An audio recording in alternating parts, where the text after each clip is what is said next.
To introduce this episode of An American Gallery, here is Bob Hope. Thank you very much. I want you to all know that I'm honored to be part of An American Gallery, even though I'm not being saluted myself. But I have to confess, I don't mind losing out to the talents of Will Rogers. No, they called him the cowboy philosopher. He was part Indian and part cowboy, but Will Rogers never carried a gun and never killed a thing except audiences. He slayed them. I mentioned Will Rogers to some young soldiers once and found it hard to believe they'd never heard of this great American humorist. Of course, most of them were born 10 years after he died. But anybody over 40 remembers Will Rogers, especially during the early 30s. When Will Rogers died in 1935, laughter took a holiday and the whole world shared America's loss. To all the monuments erected in his memory, we offer one more tribute.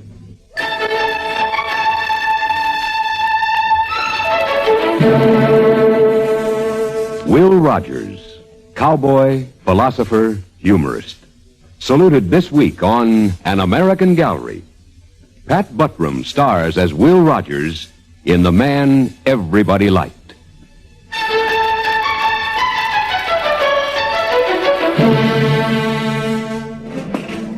Okay, folks, I think we can begin our tour now. Will Rogers and his family moved into this California ranch house, which Will had built in 1928. Now, we're standing on the front porch. And if you look straight ahead there, you will see the polo field, which is still used by the Will Rogers Polo Club. Let's step through the front door now. And we see the kind of living room we might expect a man like Mr. Rogers to build. Will had Indian blood in him. As a matter of fact, his birth is recorded in the records of the Cherokees. And you can see by the decor he never lost interest in his Indian heritage. That's a Navajo rug there. It's quite valuable. And on the walls and the balcony, you can see hundreds of other items right out of our Western folklore. Of course, Will loved horses and roping, even when he was still drinking his milk from a baby bottle. He liked the outdoors, but he didn't like school. Well, this bothered his father, who was a well-to-do rancher with a good education. He was known throughout the Oklahoma Territory, where Will was born, as Uncle Clem. Yes, Uncle Clem worried a lot about his son's education, or lack of it.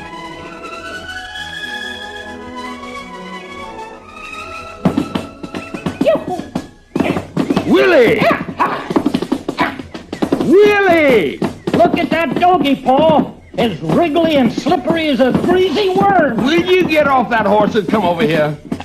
I got that trick worked out.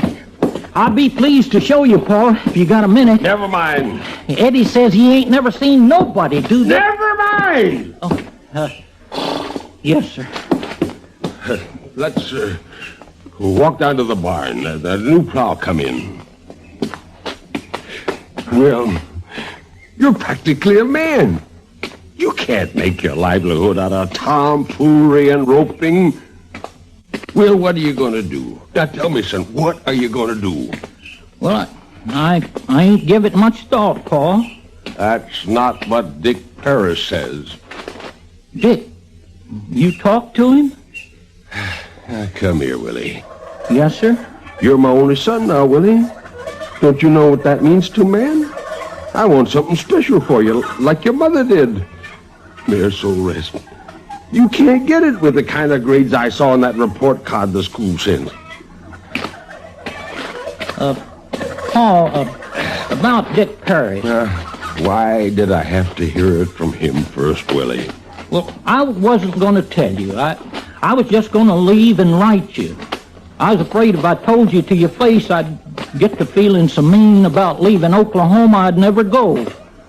Paul, I got me a wanderlust that just beats at my brain till I think I'm going to bust. But, Willie, Argentina? That's half a world away. I had to look on a map to remind me where it was. Well, there's opportunity down there, Paul. Lots of it for men that know cattle and riding. There's opportunity here in the territory where you were born. This is your home, Willie. Do you think for one little minute you're going to find anything like it in Argentina? Well, that's just it, Paul. I don't know. And I got to find out. The steel in that plow never would have made its mark on this earth if it had just stayed rooted in the same ground another million years. And I got the gall darndest feeling that I'm the same way.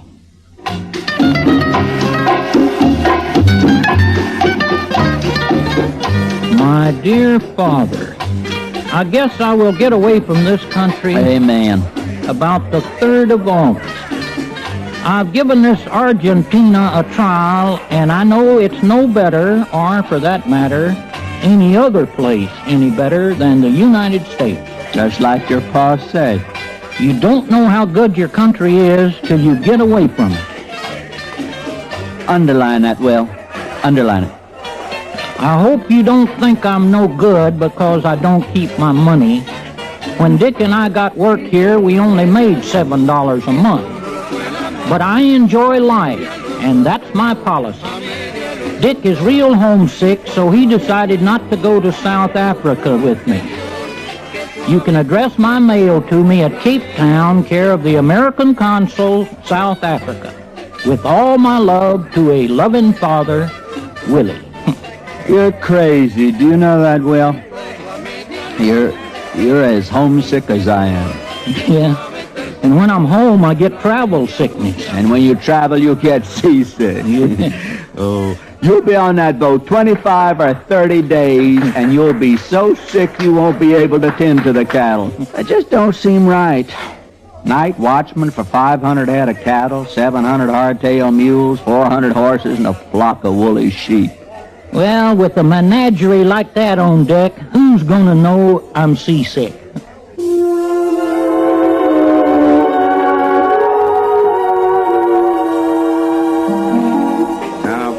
On this wall, there's a picture of Will and some of the other people who crossed the Atlantic on the Kelvin side.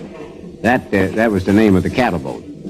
As it turned out, that trip made a big change in Will's life. And the chances are, I wouldn't be guiding folks like you through the Rogers Ranch here if Will hadn't made the crossing.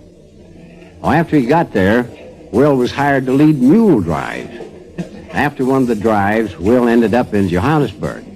And he saw this sign that probably had him a whooping and a hollering. And the sign said, Texas Jack's Wild West Show. And an hour after he saw it, Will Rogers had started his career in show business.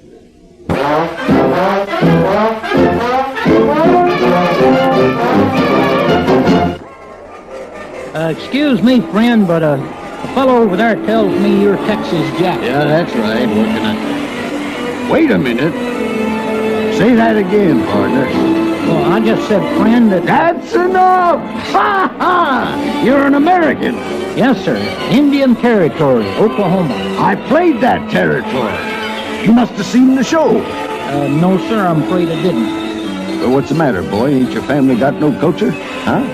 Well, no matter. From the looks of you, I reckon it's how you're looking for a job.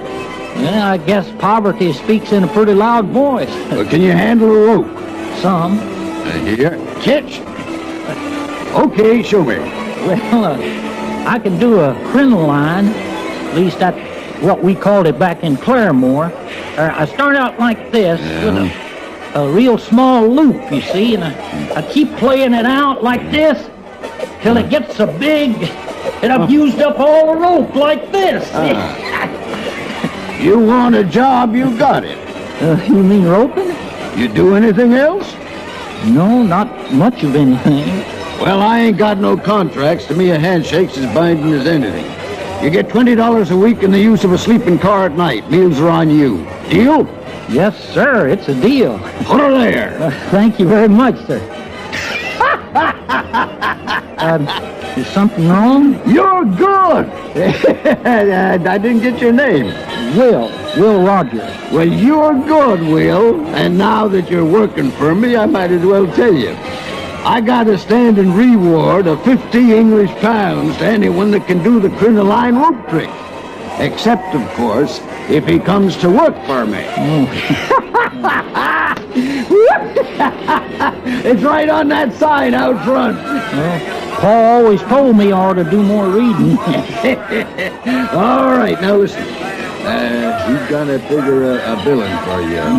You know, like Buffalo Will. No, that's kind of a cheat, isn't it? I got it.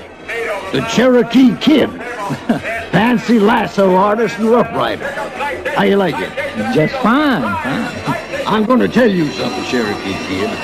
You're good, but I'm better. I can outshoot Buffalo Bill, and I can outride any man in Texas. Now, when it comes to a rope, I am the best. Now, you stick with me, and I'll make you second best. Second best. Huh? How's that sound to you? Almost good enough.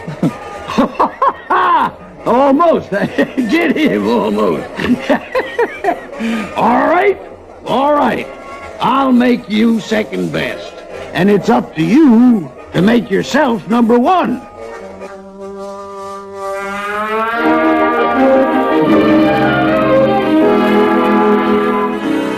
My dear father, my 9 months with Texas Jack in South Africa sure helped me with the Worth Brothers Circus here in Australia.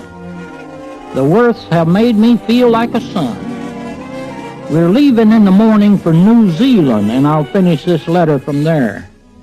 Don't get excited when you look on the map and see where we're heading. The town we're playing is called Wellington. I'll be in this part of the world a few more months, and then I'm heading home around this old globe to see if it really is round. I can't wait to see you all, but I'm worried about getting sick across the whole Pacific.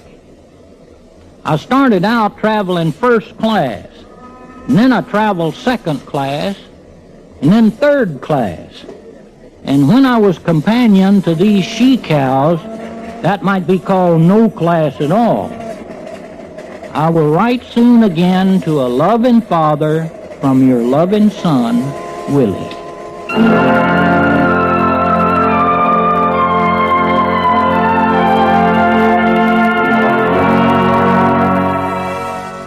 You know, next to you, Paul, and you too, Betty, I think the thing I missed most moving around the world was this good old homemade chili. I'm sure, Willie, that Miss Blake is as flattered as I am to be missed as much as a bowl of chili. Oh, no offense. Oh, my mother always says the way a man's heart is to his stomach. Why in the name of thunder haven't you been cooking for Will these past 5 years you've known him? Oh, well, Uncle Clem, Will hasn't sat still long enough for me to get a dish of food in front of him. Maybe he'll get some sense in his head and stay put for a change. Well, Paul, I'm making $125 a week. What? Good heavens. That's downright indecent. Getting big money for saying the same things you got demerits for saying at school. Paul, people like to laugh. Laugh? You going to sit there and tell me they're laughing at your rope tricks? Oh, not exactly. Well, it was kind of an accident. I reckon folks don't hear country boys talk on the stage much. What? You talk? Well, whatever could you say? Well, this actor thought if I explained the trick I was going to do before I done it, people would be more interested. So I went out and I said something like, folks, I'm going to call your attention to something in this act worth looking at. And that's to catch both horse and rider at one and the same time. If I'm lucky, and I'm not sure I'm going to be. And, well, I didn't think it was so funny either, but they laughed. Go on. Might as well hear all about my son's public disgracing of the family name. Well, you might think this is a little funny. Audiences did. You see, I kept missing these tricks. And they got my name on a sign sitting on the side of the stage there, Will Rogers. So I was chewing gum. That's something else I started doing. Folks seemed to like it. Anyway, after I kept missing the tricks, I took out my gum and I walked over to the sign and spread my gum over the W in Will. You see, covered the W. Well, that left the word ill, Yeah. like in sick. That's right. I'd say sick is exactly right. Paul, now, Betty, you got to understand, I played Hammerstein's Victoria Theater, and that's the biggest vaudeville house in America. I'm sure it's some kind of house. Oh, Hey, Paul, that's pretty good. I mean, the apples don't fall far from the tree. Oh, now, son, tell me you're joshing us. Tell me you're through with all this nonsense and coming home to run the ranch. Tell me you're going to cleanse yourself by doing an honest day's work and behaving like an American. Paul, you're just making one of your political speeches. Nobody ever laughed at him either. Now, give me an answer, Willie. Well, Paul, I'm pretty good at jokes, but awful bad at answers. Well, perhaps, mind you, I said perhaps, if you told us something that would make us laugh, we'd understand better. Will, for me, please, try to make us understand. Well, one time, now this got a real big laugh. I was supposed to jump inside the loop of my rope, and I completely missed. No, they didn't laugh then. It was when I said, well, I got all my feet through but two, and that's when they laughed. And then I said, I only got jokes for one miss. Looks like I either got to practice up and be a better roper or learn more jokes.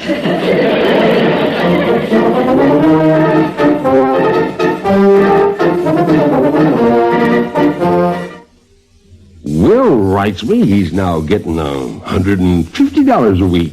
Just doesn't seem right.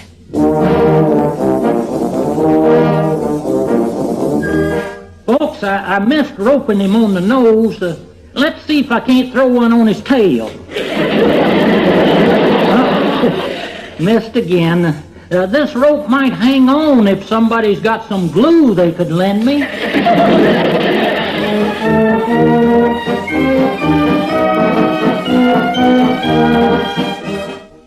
You know, Betty, I've been doing some figuring. Now, people are spending lots of money to see Will. The managers ain't paying them enough. Well, now that you put it that way.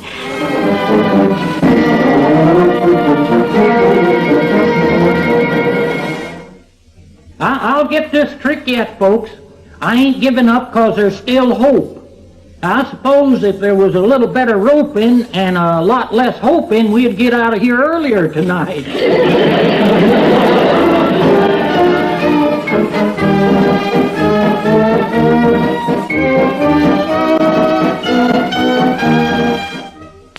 Of course, you can't always believe what you read in the newspapers, but I reckon as how my boy Willie is doing mighty fine in the theater. And you always wanted him to be a big man in business.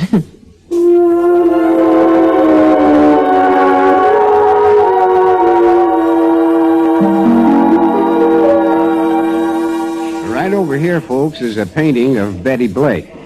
She became Mrs. Will Rogers the day before Thanksgiving in 1908. 3 years later, Will Rogers Jr. was born, and the following week, Will's father, Uncle Clem, passed on. You know, Rogers had 2 more children during the next few years, Mary and James. And, of course, all this time, Will was getting more and more popular. He went from vaudeville to Broadway plays.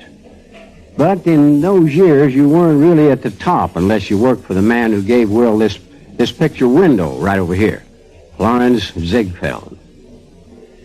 Yeah, in those days, the Ziegfeld Follies were the biggest thing in show business. But Mr. Ziegfeld and Will didn't hit it off at first. And Will had to prove himself before he ever got on the main stage.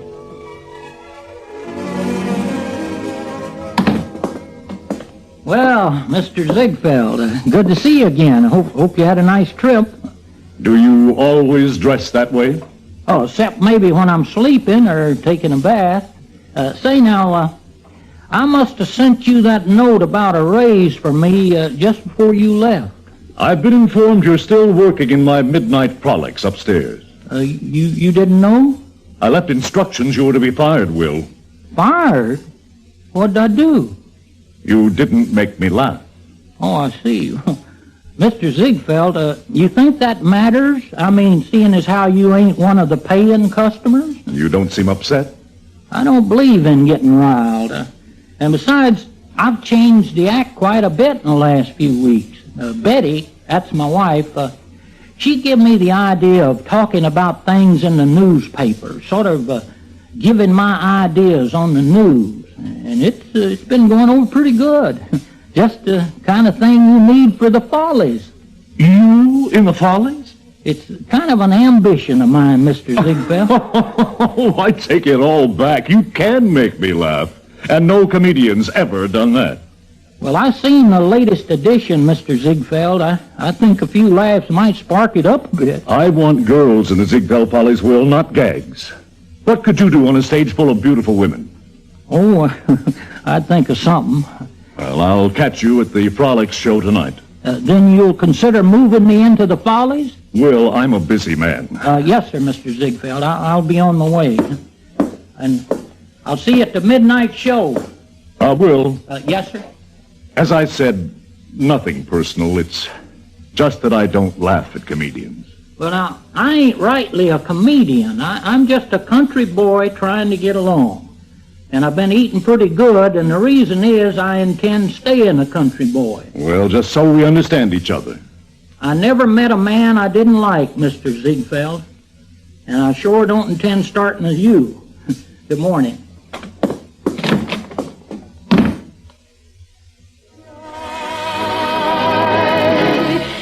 Poor boy, dear.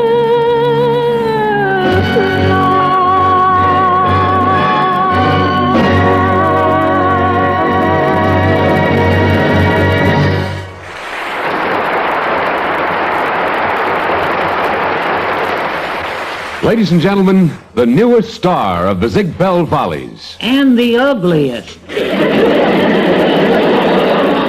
Will Rogers. Thank you. Well, thank you. I'm glad you're applauding now, 'cause there ain't no telling what you'll do after I'm through. Did you see the papers today? I read where Henry Ford's just suggested sending a peace ship over to Europe with a group of people there that'd get the boys out of the trenches by Christmas and have them home in time to welcome in 1916. Well, if Mr. Ford will take this bunch of girls we got here tonight and let them wear the same clothes they do here and march them down between the two lines of trenches, I can guarantee they'll be out of them trenches before Christmas.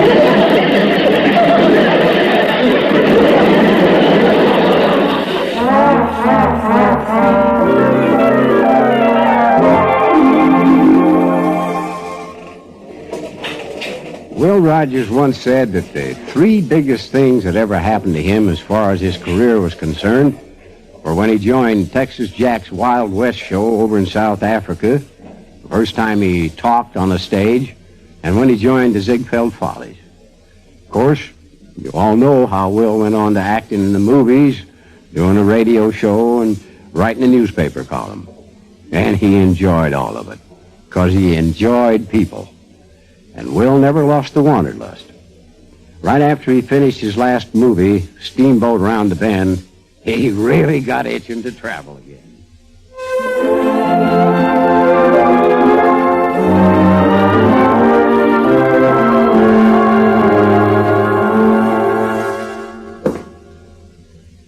Better take me an extra long pair of underwear. I hear tell it's so cold in Alaska they eat ice cream to warm up. Oh, Will, you know how I feel about this trip. Betty, you ain't got nothing to worry about. I've done lots of flying, but never with a pilot as good as Wiley Post. Yes, but Alaska, Siberia. Wiley's had a special plane built, a gas tank in each wing. Well, if we run out of gas, all he's got to do is just pull a little old handle and the gas starts running in from the other tank. Now, help me close this suitcase. But is that all you're taking? Well, you know I ain't much for packing. Yeah. I gotta be running, Betty. You give me a big kiss and I'll send you a telegram every day, even all the way from Fairbanks in Alaska.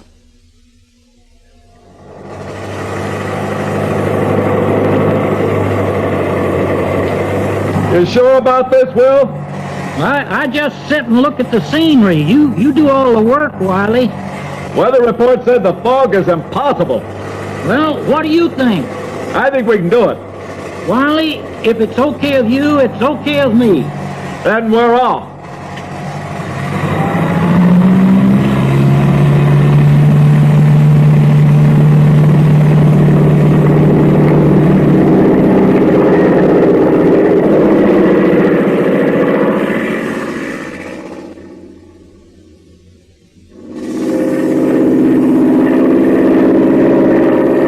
I'm afraid we've been going in circles the last 20 minutes or so.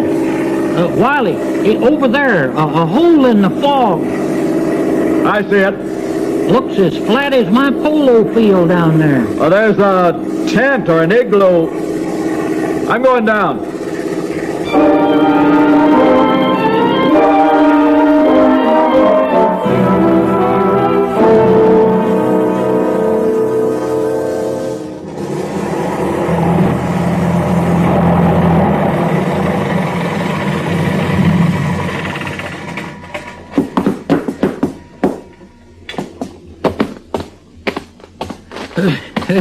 You think this is what Greta Garbo had in mind when she says, I want to be alone? We're not alone. Well, what do you know? Hello. You speak English? Speak little, teacher, Sunday school teach. Oh, we're trying to get to Barrow. Barrow. You know Barrow? 16 miles. Maybe not so much fly plane. Thank you. Say, what you fishing for there? Fish for seal. Well, have a good catch. Nice to meet you. You come back with good. If we do, I'll bring you a recipe for chili. So long.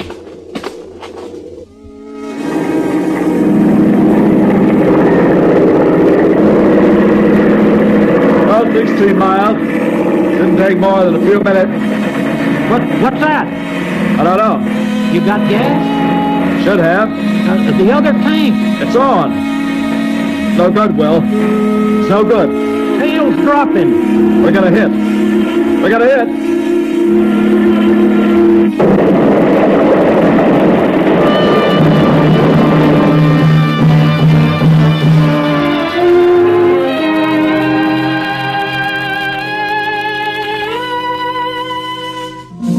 In the last 30 years, there have been 3 tragic deaths that have had one unique thing in common.